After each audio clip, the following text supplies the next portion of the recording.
Hello, I'm the Reverend Beverly Jameson, and it's an absolute pleasure to be back with you on video screen. Last week we considered what it's like when we ourselves feel that we've done wrong, and we looked at the penitential psalms and how they too can give us some light and some hope. One of the psalms I asked you to look at was Psalm 139. It's a very well-known psalm, a very lovely psalm, but it has a bit of a sting in the tail. So we begin with the wonderful verses. O Lord, you have searched me and known me. You know when I sit down and when I rise up. You discern my thoughts from far away. You search out my path and my lying down, and are acquainted with all my ways. Even before a word is on my tongue, O Lord, you know it completely. And then at the end it says, Oh, that you would kill the wicked, O God, and that the bloodthirsty would depart from me, those who speak of you maliciously and lift themselves up against you for evil. Do I not hate those who hate you, O Lord, and do I not loathe those who rise up against you? I hate them with a perfect hatred. Bit of a contrast there, and that's what we're going to discuss tonight, because the Psalms are beautiful and they're poetic and they are very raw emotion, but there are elements which are very hard to understand. There is a brutality and an anger against others, calling upon God to act in vengeance and hatred. And that can be quite hard to accept in a psalm because we're quite used to the lovely bits at the beginning. Peterson calls them psalmectomies. It's where we take all the lovely bits of Psalm 139 and stop before we get to oh, would you kill the bloodthirsty, that sort of thing. But if we are to look at the Psalms and to understand the Psalms and to appreciate the Psalms, then we have to know all of it, understand and appreciate all of it, the wonderful poeticness of it and the bloodthirsty guts and blood stuff. There are times when we find ourselves in distress because of the actions of others. The burglar who trashes our home, the person who drives into our car then drives away without leaving any details, people who hurt us maliciously, speak about us behind our back, undermine what we're trying to do. There are people out there who we could easily call enemies. And so it was for the psalmist. Now, who these enemies were and what they were doing is debatable. But in the communal lament psalms, it's usually enemies of Israel, so literal warring enemies. But when we come down to the individual psalms of lament, it's hard to understand. Sometimes enemies are actively working against the psalmist, they're speaking against them. And I suppose the hardest thing of all is when it's once a friend who has turned against the psalmist. All of this, the gamut of the whole human emotion, you can see in the Psalms. And I suppose it's exactly the same when we were talking about anger and depression earlier in the sessions. It's a human emotion. We have them. It's how we react. It's how we behave. And what the psalmist is doing is displaying that before God. For us as Christians, where does that leave the love your neighbour, treat others as you would wish to be treated of Christ's teaching? We're going to take a look at Psalm 137. Again, it's another lovely psalm which people know really, really well.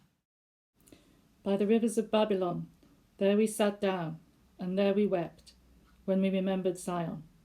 On the willows there we hung up our harps, for there our captors asked us for songs, and our tormentors asked for mirth, saying, Sing us one of the songs of Zion.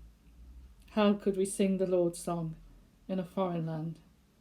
If I forget you, O Jerusalem, let my right hand wither. Let my tongue cling to the roof of my mouth. If I do not remember you, if I do not set Jerusalem above my highest joy. Remember, O Lord, against the Edomites the day of Jerusalem's fall, how they said, tear it down, down to its foundations. O daughter Babylon, you devastator, happy shall they be who pay you back with what you have done to us. Happy shall they be who take your little ones and dash them against the rock. The first part of the psalm is an archetypal psalm of lament. It's a sense of sorrow and loss and longing for a lost land, and they're also concerned that their length of time in exile in Babylon means they forget Jerusalem and their children forget Jerusalem. So they're desperate to remember and honour that lost land. Then suddenly bloodlust, to kill the children of their oppressor, of the people who brought them into exile. The Psalms are a means to bring the unfairness, the injustice, the intolerance, the unpleasantness to God. But it's still quite difficult to see that call for anger and vengeance. Where does that leave our Christian ethos and beliefs? And that's where Peterson's psalmectomies come in, because we just chop them out, we don't bother saying them. It's vengeance and anger and seeking revenge is in the Psalms of Lament because it's in humanity. That's how we are, that's how we behave. Many scholars have looked at this tension between the psalmists seeking vengeance and revenge and our own Christian teachings. And although there's many opinions, the one that seems to have the most popularity and is perhaps the strongest of the opinions is that it's important, going back to that psychological discussions we had before, that we vent that anger and that desire for vengeance. We try and hide that or try and put a veneer of Christian ethos over it when actually deep down in our hearts we still very much wish to rip the head off the person who's hurt us. Then it does us no good psychologically, it does us no good spiritually either.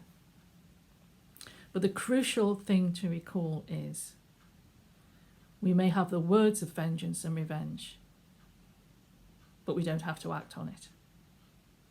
We have to get it out, we have to release that venom, but we don't act on it. What we do is hand it to God, for Him to deal with, and for Him to act upon it. And in effect, that's what the psalmists are doing. They're venting and releasing all of that venom and viciousness, but they're giving it to God to deal with. And it's in His grace and in His time that He does deal with it. We hurt ourselves by dwelling upon it. It festers within it. It means that we can't move on. We can't escape from that incident or that particular issue or that particular person because we just go round and round and round and we're trapped in it. It's a bit like being trapped in anger or depression in the Psalms of Lament we discussed earlier. We're trapped in a desire for vengeance. By handing it to God, by releasing it through the Psalms of Lament, not acting upon it, we're doing a couple of things. Firstly, we're not perpetuating the viciousness, the nastiness, and maybe even the physical violence that was levelled at us. And secondly, we're releasing ourselves. It's just a kind of peace that comes over. It's the hope of a kind of moving on, a peace that God can bring because we've handed all of that vengeance and anger to Him. And it's gone, and we've left it aside, and we can carry on with the grace of God, power of Christ, and the strength of the Holy Spirit. But that's easier said than done. And that's where these particular Psalms of Lament come into their own. It's really important we don't perform the psalmectomies. We let the Psalms speak to us in all their beauty and glory and viciousness and bloodshed. Because it releases us, it allows us to use the Psalms of Lament as a way to go forward, to get rid of all that vengeance and angst and anger, that we don't act upon it physically or literally. We can hand it to God.